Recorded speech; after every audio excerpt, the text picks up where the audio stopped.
Welcome to the Venting with Vent podcast. Venting with Vent podcast. I got a lot of things on my mind, a whole lot to say, and people to hold accountable. So keep your eyes and your ears open because somebody's about to get that work. Where content creation and the gaming industry is met with unfiltered, unbridled opinions that only one man can deliver. I don't want to do that. Take my ball. I don't play with you guys.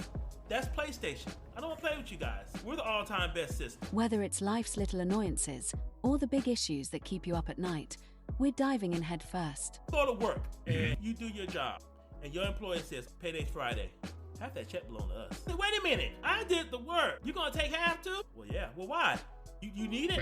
Oh, we're owned by a larger company. Why are you taking it? With your host, a prolific live streamer, dynamic YouTuber, a comedic truth bringer, and all-around wise soul, venture us. Guys, you're going to have a wonderful time here. You're going to sit back, grab your advice, and we're just going to vent, and keep venting. That's what I do. That's all I know. It's in my name. I invented the venting. Now, let's start the show.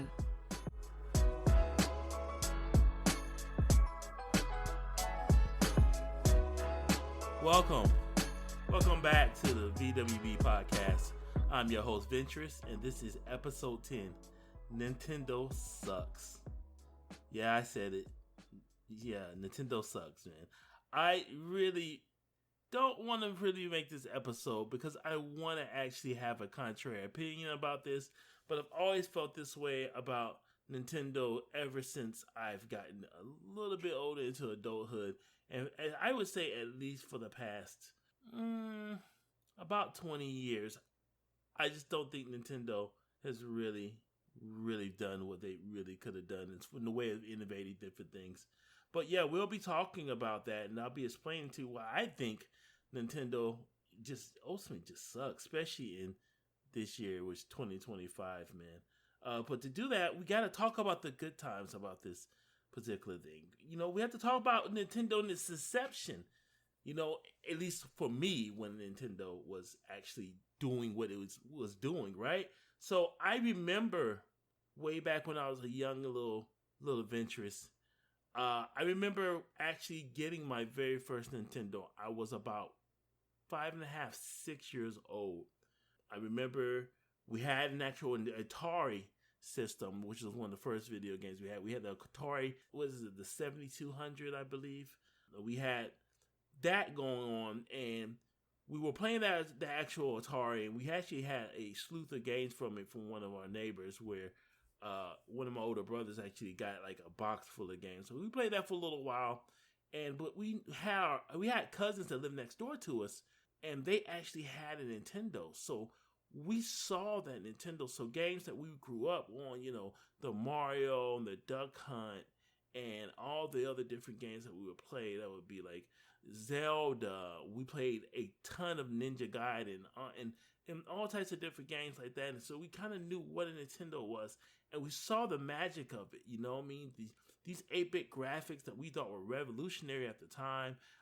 Just the great gameplay, the being able to have the camaraderie and share between myself and my younger brother and our cousins and stuff was so great. So not too long after that, my mother comes home, and I can't remember if it was for my birthday or one of my younger brother's birthday, which is not far apart from each other. We ended up getting a Nintendo. It was our very first Nintendo. We were excited as all get out. We think our first game was obviously Super Mario Brothers that, you know, came with the system, but she ended up splurging and getting a game. I think it was called Super C. It was like the second Contra back in there, the Contra for Nintendo. So we ended up getting that particular Contra. I think it was called Super C at the time. And it was fantastic. We finally got it. We knew the games. We knew the different characters and all these different things. And it was magical. You know what I mean? You had that whole experience of being able to jump in and play the Mario Brothers games, that nostalgia. Even when the issues happen, you know, you used to blow into the cartridge and beat on the cartridge a little bit, try to get the games working. And all around that it's such a great experience into my childhood, and being able to be old enough to remember that was excellent. And of course, as Nintendo has grown, the franchises have gotten better. You know, you go with the Super Nintendo, you're starting to see games like Super Metroid and the Donkey Kong Countries and the Mario Karts and the F-Zeros and the Star Foxes and all these beloved franchises that you see that's out today, maybe into, collaborative games like Super Smash Brothers or something like that, have all had their own time in the spotlight with Nintendo as we grew up and played those particular games. And they actually were a real decent console. They were battling against Sega Genesis, in the wake of those different things, and obviously that weird time where the Atari Jaguar was out, and the Neo Geo and all those different things, and arcades were starting to get to a point where they were dying down and home consoles were taking over. Nintendo was always able to innovate and bring in new life to the games. They had really good, relationships with developers and third-party, titles and stuff like that, to where they just always had that greatness to it. But as the years gotten by and things gotten more advanced, we get a little older, you start to become a little bit more of let's just say air quotes, mature gamers. So those things happen to change where, the PlayStation and then obviously Xbox start coming out. Those upgraded, mature titles, those great experiences used to come out. You used to remember all those great things. I mean, we can go out and do out all the times, you know what I mean? But, you had, like, especially with Xbox, you had, like, the Halos and the Gears of War and all these great first party titles that would come out. And then PlayStation had all these great fighting games, and, it had it's the particular titles, the Crash Bandicoots and all the stuff that, made PlayStation in the beginning just start to really, change the game, revolutionize. And don't get me wrong, Nintendo was still doing things, but you ever had that weird time where it kind of got to a point where the handheld console market for the Nintendo was kind of keeping it afloat, and then it started getting to, just weird time, I mean, the Nintendo Wii was coming out, that the Wii consoles, and now it's now up until this point now with the Switch. And some people might listen to this, Adventures, you don't know what the fuck you're talking about. Nintendo's still doing great. Well, I would like to beg to differ. I like to think that Nintendo, to be quite honest, is falling off quite a bit. They're sitting here, they're living off the nostalgic titles, thinking that they're going to save them, you know what I mean? On top of it, they're sitting here and they're not really innovating those new titles too much. Their resale value or the value of the games are entirely too damn high. They keep milking their customers, not offering them anything. And the console itself, straight up, is underpowered. It can't compete in today's market. And they keep trying to sell to a family audience, which is super casual. And I just think that overall, it's like, do you really care about gamers? Do you really care about that? I don't know. We're going to go over some of the things why I think they don't. And you could be the judge of what I got to say about that, man. But yeah, I just think that Nintendo is sucking major ass. And we're going to get into why that exactly is why it is. Y'all ready to hear what I got to say? Let's go.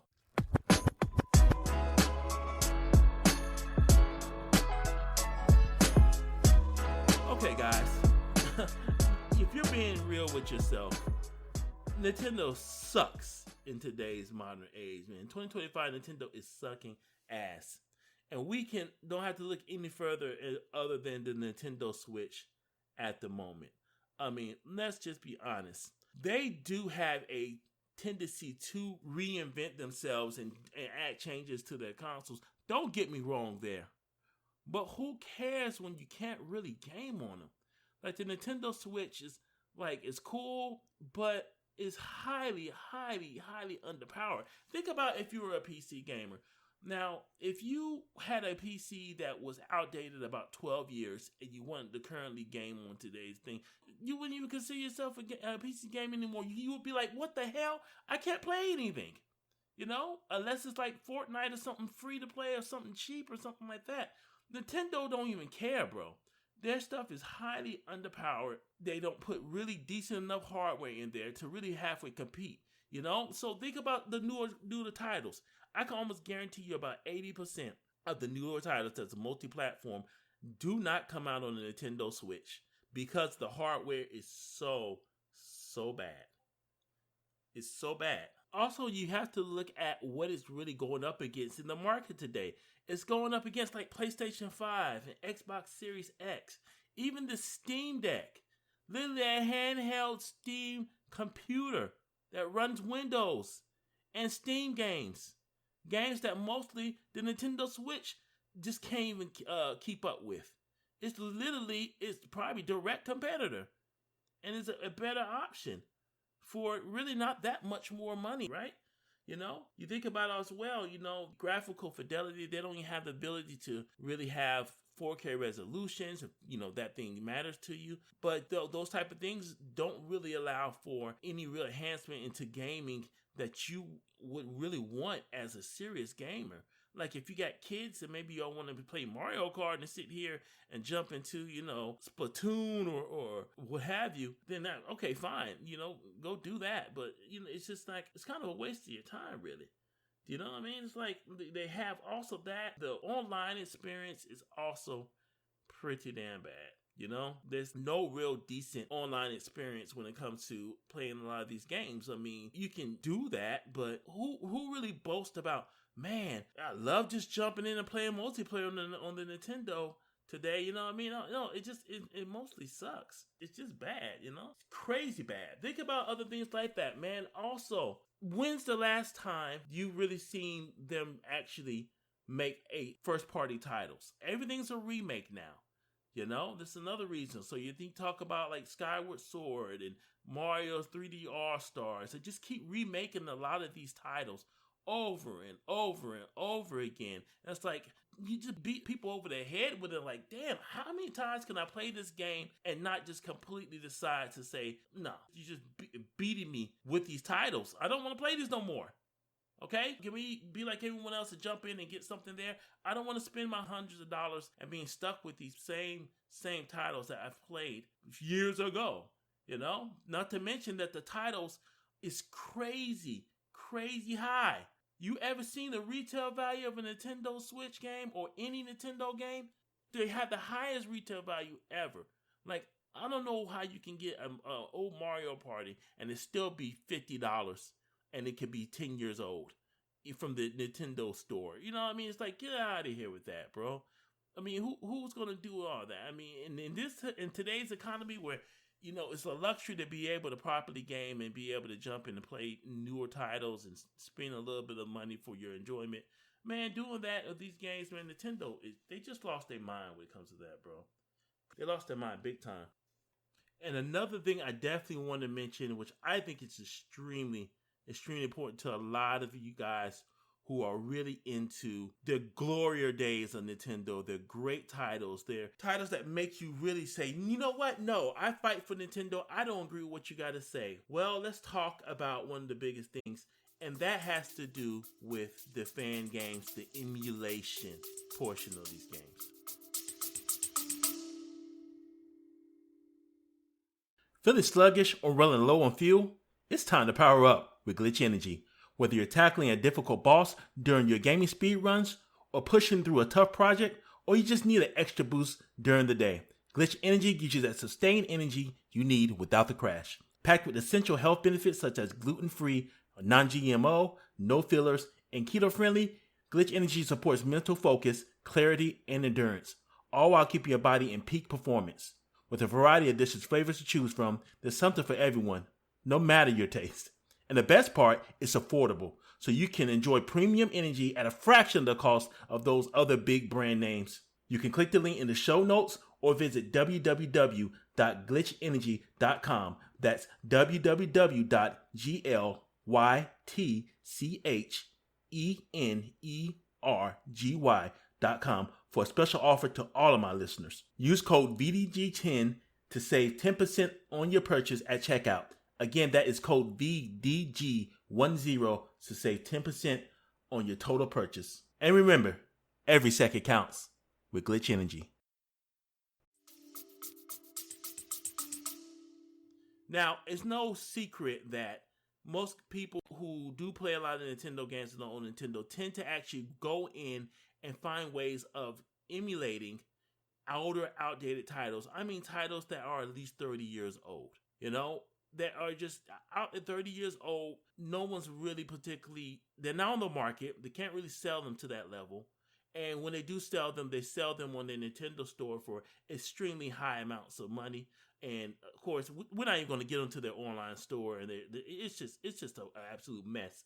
But let's talk about the emulation. So we know that, in a sense, Nintendo, it does extreme levels of strikes and takedowns of sites, and anybody who tries to emulate their particular products on any particular moment. You know what I mean? They try to do that heavily, and it's just absolutely crazy. I mean, come on, how many strikes and how many things can you jump on to creators, different websites and stuff for emulating Mike Tyson Punch Out? I mean, it's old as shit.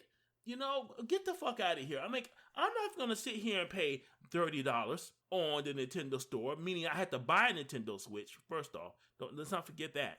You know, there is no third-party launcher that's going to play Nintendo games from the Nintendo site for its service or nothing. Oh, no. You got to buy the Switch, pay for an outdated-ass game, high amounts of money just to play it on that particular console, when the game file is probably less than maybe about 10 megabytes. It's extremely easy to download on your PC, and in probably less than 20 minutes you can get up and running, or something that you don't even have in retail stores anymore. It's ran its course. Think about any other particular console or any other particular legacy, outdated particular console, older game that has a level of emulation to it, and see how badly they're fighting to save those particular games. Let's be honest. I'll give you a couple seconds. Think about it. Yeah, you can't really come up with anything, right? So this whole takedown of these particular things, YouTube content creators' websites on emulation on games that they don't even freaking sell anymore, basically keeping the greatness of what Nintendo is alive, is being constantly taken down by them at any given moment, any chance, with lawsuits, strikes, and all types of different things, all because they want to be greedy. Now you might say, well, Ventures, you know, they have the right to, it's their property to be able to sell these different deals and all this and everything. Okay, fine. At what cost then? Okay, let's play your particular game. The naysayers, I mean. Let's play your particular game. All right, Nintendo can sell their property and be able to tell people not to really sell it anymore. Okay, fine. At what cost, or what do you think the value of that is? Let's be honest. What's the value? You can go to GameStop right now and go pick up some legacy stuff from an older particular console title, and a lot of times you're not going to get it for much more than about $5.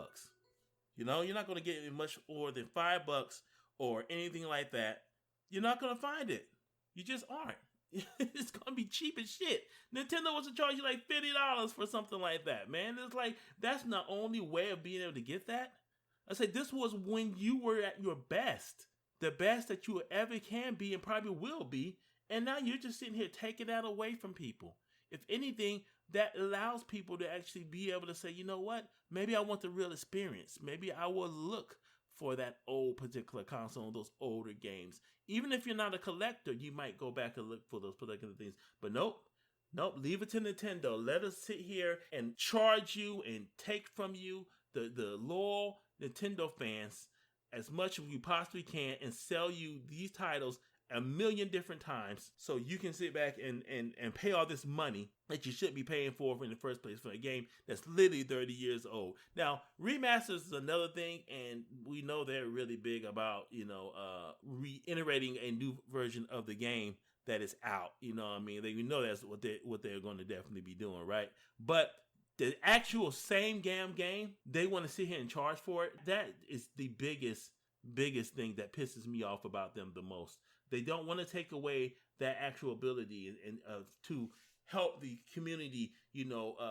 build and draw in what is so great about them, or was great about them, and just completely flatten it down to nothing. Just destroy it. It's like, no, Nintendo, you can't get away with that. Not on my watch. That is sucky moves. Sorry level of care for your communities. And why are you even making games anymore? That's all I'm going to say, man. I think I said enough particular things, man. But in closing, guys, yeah, Nintendo, what the hell are they even doing? You know what I mean? They sit here, they want to be so proprietary on their first party titles. They want to be stuck in their own little Nintendo bubble, and everything's great and cool, and where you have a limited funds to buy reiterated games that really don't innovate in hardware that you can't really put anything on there. No one wants to wait 7 years for a developer to optimize a game to such low-level crap just to be able to play on that shitty-ass console, bro. You know, no one wants to pay these high-priced things of these games that you are not really innovating anymore, and having the graphics that could have played on an old N64 being able to play on your current consoles now.